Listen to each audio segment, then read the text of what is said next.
Good weekend, all. Ira Epstein with your Spider ETF Weekend Edition.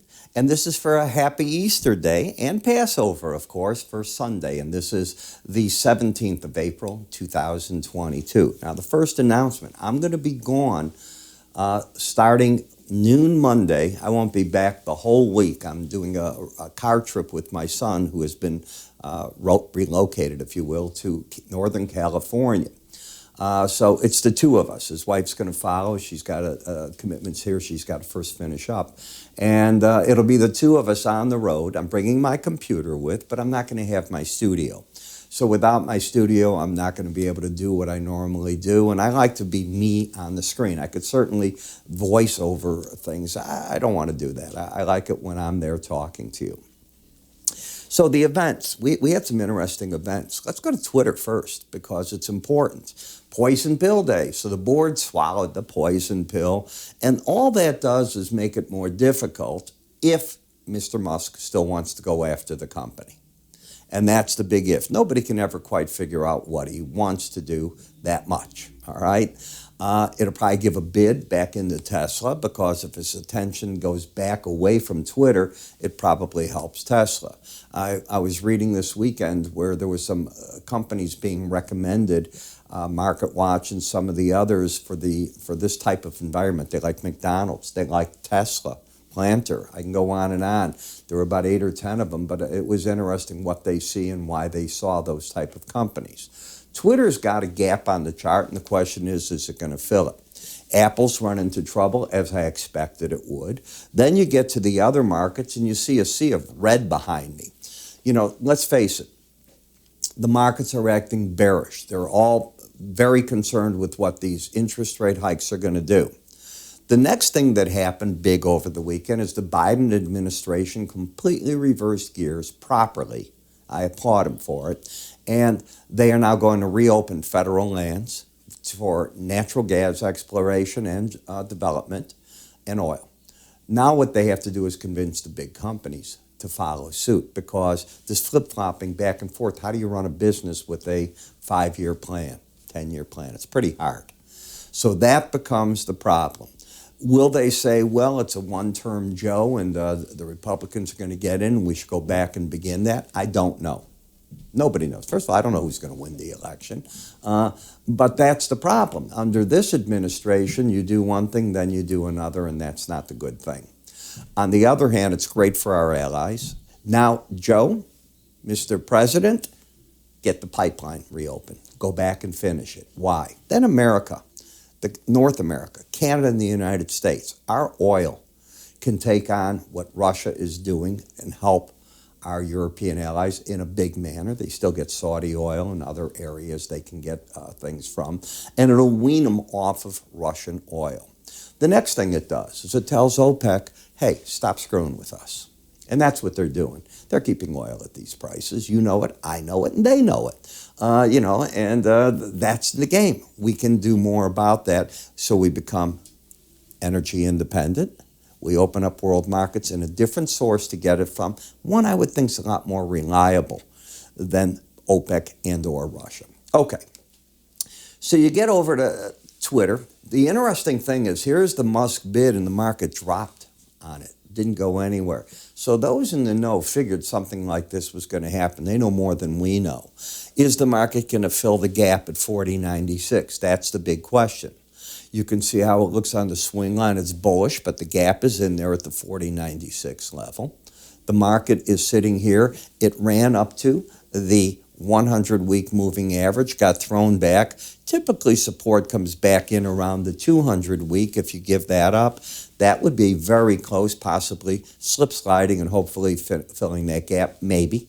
I don't know, but there is a hole in the market under there. And I don't think the poison pill event is bullish for Twitter starting the trading. Do I know? I don't know, but that's my guess. So I'm looking for an attempt to fill more of that. And notice how the market stepped back inside.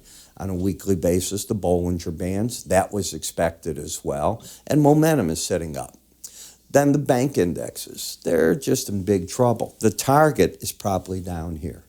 riding the Bollinger Band, pushing into those, and maybe that's where the main support of the market will be found. It could start anywhere here. There's nothing bullish on the chart. Momentum is down. The trend is down with lower highs, lower lows, and the bias is certainly down. When we look at XLI, while we have a market with an uptrend, it collapsed right here, went back under the 18-week average, hasn't done anything friendly. You'd have to close over 101.61 to put the bulls back into hope of control, and the resistance is that number as well. In the energy sector, I don't see anything to change the overall bullishness, even though we'll open up our federal lands and all, we still have the big element. Who's going to develop on it? Who believes this administration, if they win again, the presidency, wouldn't step in a year and a half from now and say, well, that was then, this is now, we're going to close it back down. That becomes the dilemma. What do you believe, okay? Under Trump, they would have developed because they knew what they had he won another 4 years. When that was taken away, now you're playing the election again. We'll see. In any case, it's bullish. I think the breaks continue to be bought until the red line closes under 79. And you still look for higher highs back towards the Bollinger Band. The SPY, it's interesting. You know, I did a special report on what the seasonals are. They don't change. The month of April, 25 years running, 20 of the 25 have been up months. Seasonals, 15 years in a row. In futures, if you bought the lead futures contract on the 7th, got out on the 29th, according to data from Moore Research Center, that has produced a gain. Past performance does not guarantee the future. It gives you an idea what to expect. What they didn't tell you is what happens after that. Does the market resume falling again? Does it give up some of those gains? That's what you got to watch, because if you're not performing well now, what do you do if you don't get that rally? Got it? That's how I use this. I have some people that write me, oh, you know, you're basing it on that, and that's not the way to do it. You're absolutely wrong. It is the way to do it. You look for those things that have worked, but then your technical work has to kick in. If that doesn't kick in with it, not it. What if it kicks in with it? Well, you know you got the seasonals with you. It just adds to it. Maybe you press it harder. Those are the ways I look at it. So what I have here is a market that has failed for the past 2 weeks in a row to stay over the 18-week average. Can't get its momentum up. That's what you got to close over to get hope that the month of April will be the gain. Without it, you're going nowhere. Emerging markets still in the bear camp. Lower highs, lower lows. Gold market, lower low, higher high. Not much to do there as I see it. Gold miners look a lot more bullish than gold. I mean, a lot more.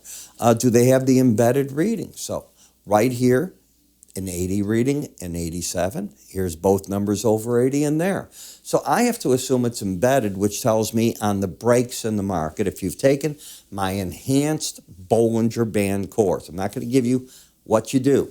I'm saying that the market is a buy on breaks until the embedded reading is lost. There's a caveat with it. The course teaches that. Take the course. You can find out more. Just click on this link. It'll be our free offers. But once you do that, go to our website at www.iraepstein.com under the word education. Take the course. Get your doctorate degree in how to work with stochastics tied with Bollinger Bands. I think you'll find it fascinating. Okay. ARK, was that the bottom? It may well be. You know, China is now coming out of their zero tolerance areas. Shanghai is reopening. They just this past Friday, lowered the bank reserve requirement. It's going to throw billions into the economy. I'm talking like 40, 80 billion, something like that. It's a crazy number. But it's not that big when you look at the size of the whole economy. It's the first of many steps coming. As these different cities start reopening, and now the zero tolerance says, okay, within that level, go back to the factories, do this, and life gradually starts coming back to normal. What happens? Demand picks up for a lot of things, and that could be what she's counting on to a degree. Amazon, lower low, higher high, just back and forth. There's no trend in that market. Apple's no trend. Lower low, higher high, nothing going there. Tesla is still an uptrend. Support should come in at 945. What you don't want to get under, and it's too big of a risk, is this low. You need a better chart pattern. The low of this week right here is where the risk factor is 756. So I don't envision traders buying and putting a $200 stop on it. I think they'll look for tighter stops. I really think you're caught between the lower band, the upper band, and just waving back and forth in the market. TLT, I'm still very bearish. My subscribers know how bearish in the morning updates I put out. I keep telling them basically, I'll share it with you, there's short, short, short. So that's what I'm putting together. Went one too much to the news there. Again, I am going to be gone all this week. You'll get maybe an update tomorrow because I'm leaving with my son at about noon. So that lets me do my morning updates my normal way, which I will try to get done for everybody. But after that, I won't be in the studio for the next 4 days. I return on Sunday. I don't know what time. I haven't booked the flight yet. If it's late, forget it. And remember, I'm going to be coming from California here, so I lose hours anyway. So I probably won't get anything done until Monday. That's very realistic. A week from Monday when you'll see me again. I'll miss you. Again, our free updates. Give it a click. I'm Ira Epstein. See you in 8 days. Take care.